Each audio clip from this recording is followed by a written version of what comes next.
Hello again, everybody. Blind Man's Buff here. We're live at PCA 2022. We're in the Jake Wyatt booth with Gerard Abajian. How are you, sir? Good. How are you doing on it? Great. How's the show going for you this year? It's going pretty good. It's always fun to be here. I never want to go home. I wish we could do this every day. Right? You Yeah. staying cool outside? Yeah, staying cool inside, staying away from the outside, Yeah. get to meet people, smoke cigars. Yeah. It's pretty good. So it's been almost a year since we've talked to you guys last on video. So how's the company been in the last year? How's everything going for you? Are you selling a lot of cigars? How's the new Lanceros doing for you? How are things? Things are progressing, that's for sure. We're getting a lot more notoriety.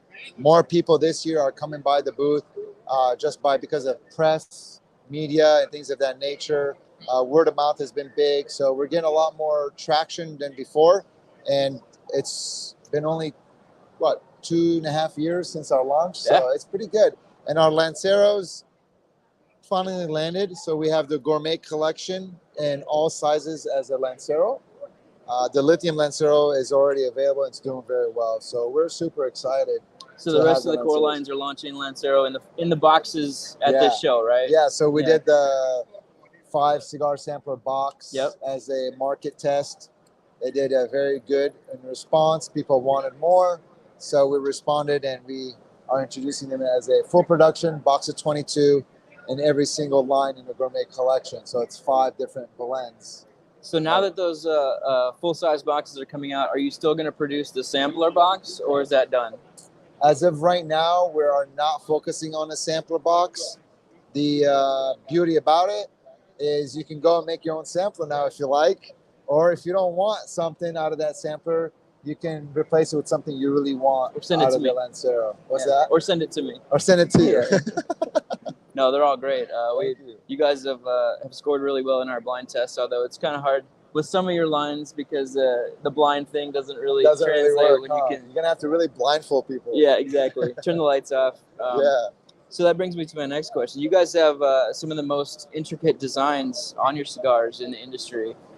With how hard it is to find, factory workers right now and cigar rollers, do you have trouble keeping the talent around that have the skill to make your cigars, or do you have, kind of the same people that you started out with? That's a very good question. Fortunately, we have not had that issue happen. Reason being is the individuals or the staff members that do the accents or the artwork on the cigars, they don't know how to roll cigars. So Okay. that's all they know how to do That's is interesting. add Yeah, I didn't know accents. So they don't have 2 job descriptions. Okay. Their job description is only do the accents. So that's their actual Right. existence, and the company is doing that. So if they walk away from that table, jumping ship to another factory or doing something else, you can definitely do something else by going to another factory.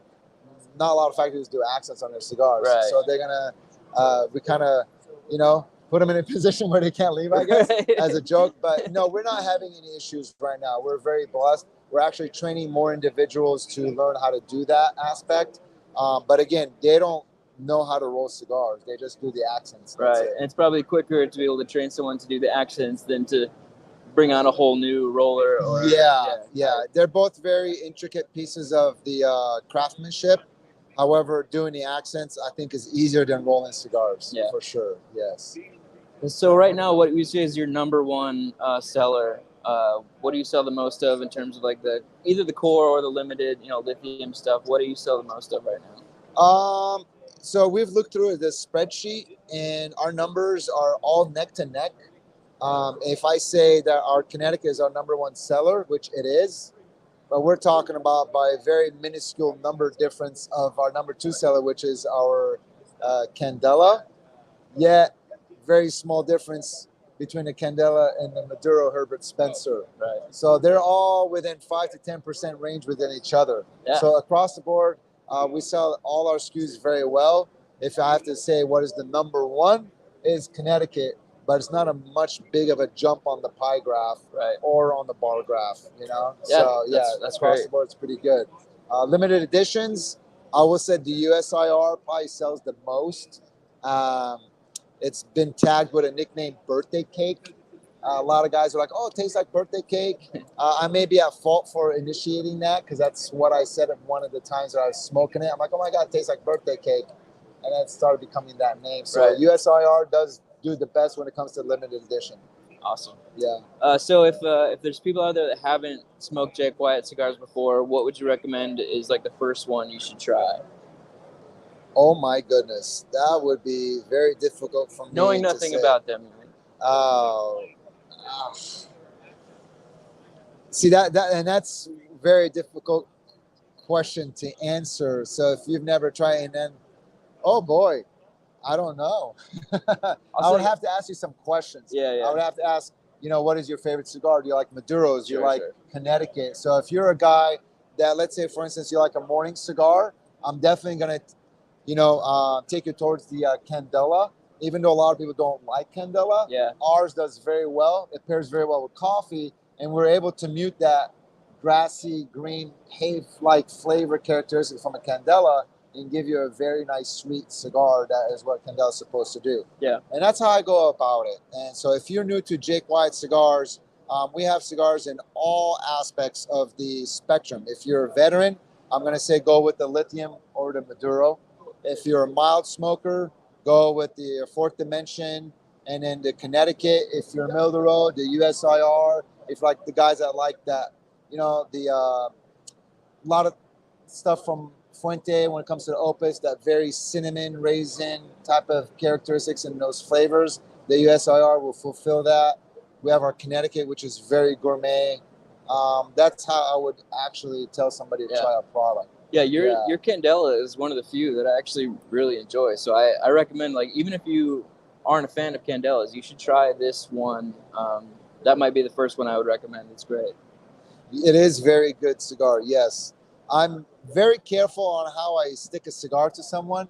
I'd hate to give somebody that's very new to cigars something bold, and it's just going to really turn them off. So that was a tough question to answer. All right. So do you have anything else in the next year or so coming out, or things you can talk about in the future coming up?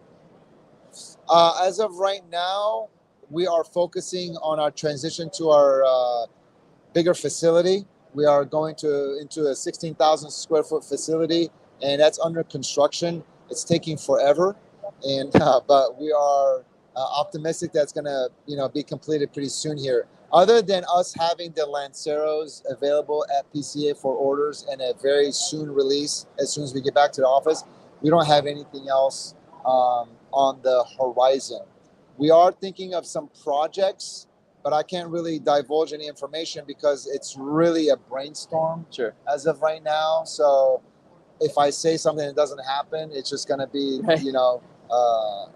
it's going to throw me in a cluster. Sure. So this new facility you mentioned, is that just like storage of tobacco, or is that new factory space? What's the new factory space? Everything? Yeah, it's going to have your rolling tables. It's going to have your cool room, your heated room. It's going to have your aging room. It's going to have your storage room. So yeah, it's a full-blown facility that's about 16,000 square feet. And I think that's going to serve us well for quite a while. Being a hyper boutique company that we are, our production is, growing, but it's going to serve us very well for the time being. Does it have a name yet? Yes, it's called Casa Murabo. It's in the city of Burago or Gurabo. I always say it wrong, and but I'll tell you the name came from casa, meaning your home, amor, meaning love, and then Burago is the city. So Casa Murabo is how we came up with the name. That's great. Yeah. So that is the name of the new factory. Beautiful. Well, we'll have that to look forward to. We wish you the best of luck. Thank you so with that much. transition. I know that has to be quite the effort. I will admit, a lot of that stuff falls on Neil's shoulders, which is my partner. Right. Neil's a great guy. That's what he likes to do. That's his realm. My focus, I like to create blends, and I like to work with all kinds of different tobaccos. That's what I like to do. All right. Yeah. Well, that's all the questions I have. Is there anything else you want to mention or talk about before we end? No, one of the things that I do want to say, I'm very proud of Jake Wyatt Cigars being a boutique company that has their own factory. We create the blends all ourselves. We don't use a universal blend. So our Maduro is not a Connecticut with a Maduro wrapper on it that slap. Everything is very, very gourmet. And that to me is the epitome of what a boutique cigar is all about. And they're beautiful. They are beautiful. They're Thank some you. of the best looking cigars out there. Yes. Thank you so much for having me on the show. Of course, yeah. I appreciate it. Thank you so much, Gerard. We appreciate it. Tune in a few minutes for more live coverage. All right. See you guys.